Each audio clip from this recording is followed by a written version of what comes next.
முருகனின் அறுபடை வீடுகளில் முதல் படை வீடான மதுரை திருப்பரங்குன்றம் கோவிலில் 14 ஆண்டுகளுக்கு பின் நாளை குடமுழுக்கு விழா கோலாகலமாக நடைபெறவுள்ளது. 2,37,00,000 ரூபாய் மதிப்பில் திருப்பணிகள் முடிவடைந்ததை அடுத்து நாளை காலை 5:10 மணி முதல் 6:20 மணிக்குள் குடமுழுக்கு விழா நடைபெறவுள்ளது. இதற்காக கோவிலில் யாகசாலை பூஜைகள் நடைபெற்று வரும் நிலையில் விழா ஏற்பாடுகளை அமைச்சர் மூர்த்தி நேரில் ஆய்வு செய்தார். விழாவிற்கு லட்சக்கணக்கானோர் வருவார்கள் என எதிர்பார்க்கப்படுவதால் கூட்டத்தை கட்டுப்படுத்த தடுப்பு வேலிகள் அமைக்கப்பட்டுள்ளன.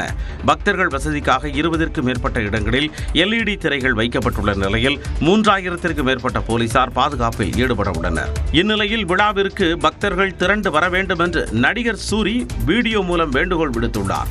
முருகப்பெருமான் முதல் படை வீடான திருப்பரங்குன்றத்தில் அருள்மிகு திரு சுப்பிரமணிய சுவாமி திருக்கோவில் கும்பாபிஷேகம் வருகிற 14/7/2025 வர திங்கட்கிழமை அன்னைக்கு காலையில் 5:30 மணிலிருந்து 6:30 மணி வரைக்கும் மிக கோலாகலமாக நடைபெற இருப்பதால் பொதுமக்களும் பக்தர்கள் அனைவரும் வந்து முருகப்பெருமானை ஆசி பெற இறைவனை வேண்டுகிறேன். விழாவையொட்டி மாவட்ட நிர்வாகம் சார்பில் திருப்பரங்குன்றம் தாலுகாவிற்கு திங்கட்கிழமை உள்ளூர் விடுமுறை அளிக்கப்பட்டுள்ளது.